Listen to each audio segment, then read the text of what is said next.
Halo para pelanggan, baik lagi bareng saya Agus Salim. Kali ini saya ingin membincangkan beberapa puisi-puisi yang dikirim Kang Adnan Guntur ke laman media langgampustaka.com. Dari beberapa puisi yang sudah dikirim oleh penulis, saya setidaknya telah menandai 3 puisi yang kali ini akan saya bincangkan. Nah, sebelum kita masuk ke ketiga puisi itu, saya ingin menitik beratkan beberapa hal terkait dengan karya seorang Adnan Guntur. Bahkan sebelum puisi-puisi ini sampai ke tangan saya juga sudah beberapa kali membaca karya-karya seorang Adnan Guntur. Dan yang paling ketara, yang paling saya garis bawahi adalah seorang Adnan Guntur benar-benar menghayati perjalanan puitiknya ketika dia mendapatkan entah itu satu suasana tertentu ataupun pengalaman tertentu ataupun peristiwa tertentu. Kemudian dari 3 puisi ini saya juga merasakan bahwa penulis berusaha keras untuk dalam tanda kutip membenturkan hal-hal yang abstrak yang kemudian disandingkan dengan hal-hal yang bersifat konkret. Dalam hal ini objek-objek yang memang nyata terlihat secara fisik. Nanti kita buktikan sama-sama. Kemudian penulis ini juga entah disadari atau tidak, dalam ketiga puisi ini selalu menitik beratkan perjalanan puitiknya di dalam pembahasan seputar waktu. Entah itu penulis memahami waktu sebagai perjalanan hidup yang terus melaju ataupun waktu yang membuat penulis merasa hidup hanyalah sekedar hidup gitu, dalam arti tidak mampu memaknai waktu secara seutuhnya. Penulis juga benar-benar berusaha untuk memperlihatkan bagaimana dia selalu merekam dunia. Ini masih debatable sebenarnya. Apakah kita sebenarnya tengah merekam dunia yang berubah, ataukah kita sebenarnya tengah merekam manusianya yang berubah, sementara dunianya tidak pernah berubah, melainkan manusianya lah yang terus-menerus berubah. Saya ambil contoh pertama dari judul puisi yang berjudul Kehampaan Waktu. Di lirik pertama saja, kita sudah disuguhkan dengan lirik tanganmu yang menguar bau bunga tanpa peduli. Sekarang kita bayangkan bagaimana sebenarnya kekonkretan dari bau bunga. Semua orang pasti pernah mencium aroma bunga, tetapi kita tidak pernah bisa membuktikan seperti apa aroma bunga itu gitu. Kemudian disandingkan dengan tangan yang tentu saja ini adalah objek nyata. Nah, ini yang saya maksud dengan penulis berusaha untuk membenturkan gagasan-gagasan abstraknya dengan objek-objek visual yang memang nyata. Kemudian ada lagi yang menarik di lirik selanjutnya, saya kutip, kita adalah bayangan yang menghilang sebelum kita sempat menyentuhnya. Kita garis bawahi, kita adalah bayangan yang menghilang sebelum kita sempat menyentuhnya. Setiap manusia ketika tubuh kita disinari oleh matahari dengan posisi yang tepat, maka akan menimbulkan refleksi ataupun bayangan.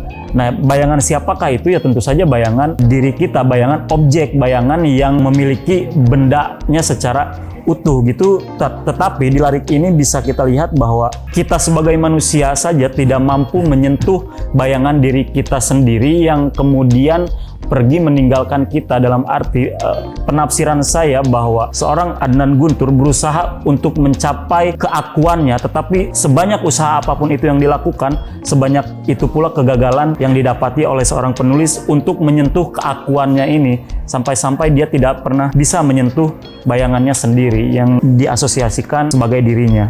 Kemudian di puisi yang kedua yang berjudul Menghimpit Malam, kawan-kawan.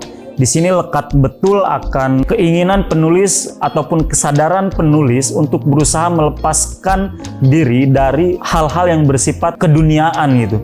Bisa kita buktikan dengan lirik pertama. Tubuhmu malam dan angin membawa percakapan yang tak pernah ditutup sebagai kesunyian yang tak pernah kita pilih. Tubuhmu malam dan angin membawa percakapan. Kita misal kawan-kawan berkegiatan setiap hari dari pagi sampai sore, tidak pernah ada ruang bahkan untuk kita berbicara kepada diri sendiri karena saking ramainya perbincangan yang kita dengar dan yang kita terima setiap hari dari mulai pagi sampai sore. Kemudian kita bertanya, waktu kapan kita akhirnya bisa bertanya dengan diri sendiri, kapan kita bisa berdiskusi dengan diri sendiri? Jawabannya pasti paling banyak kalau kita tanyakan kepada beberapa orang, tentu saja di malam hari. Ketika suasana sudah hening, ketika percakapan demi percakapan tidak lagi kita dengar, ketika jalanan mulai lengang, ketika hari sudah mulai gelap, dan disitulah pada akhirnya kita bisa menemukan diri kita atau kita bisa bercakap dengan diri kita sendiri. Begitu banyak percakapan yang harus kita terima setiap hari, sampai-sampai kita lupa bahwa kita pun butuh bercakap dengan diri sendiri. Itu yang saya kagumi dari puisi berjudul Menghimpit Malam ini. Kemudian maju ke lari kedua, malam seperti beban, dan tubuhku angin yang membawamu menuju sorga tak berpintu, tak bertuankan waktu. Ini lagi-lagi usaha dari seorang Adnan Guntur untuk barangkali mengekalkan dirinya melalui puisi, kawan-kawan.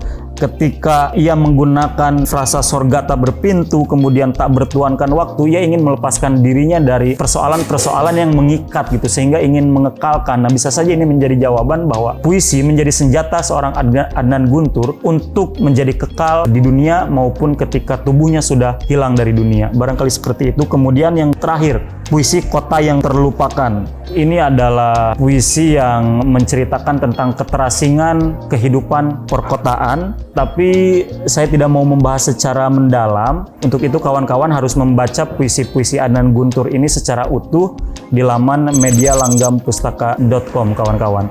Kemudian kalau kawan-kawan juga tertarik untuk belajar menulis puisi ataupun menulis cerpen, Langgam Pustaka Institute sudah menyediakan platform Langgam Menulis Daring yang bisa kawan-kawan akses. Langsung saja kunjungi website langgampustaka.com. Di situ kawan-kawan bisa mengakses materi-materi pembelajarannya dengan harga yang tentu saja terjangkau, Rp350.000, tapi spesial untuk hari ini kawan-kawan sudah bisa mengakses materinya dengan Rp30.000. Dan kalau kawan-kawan juga punya karya-karya yang ingin dibincangkan juga, silahkan kawan-kawan kirim karya kawan-kawan ke media.langgampustaka.com. Itu saja. Terima kasih Kang Adnan Guntur karena sudah mengirimkan karyanya ke laman langgampustaka.com. Menulis selalu, bahagia selalu. Wassalamualaikum warahmatullahi wabarakatuh.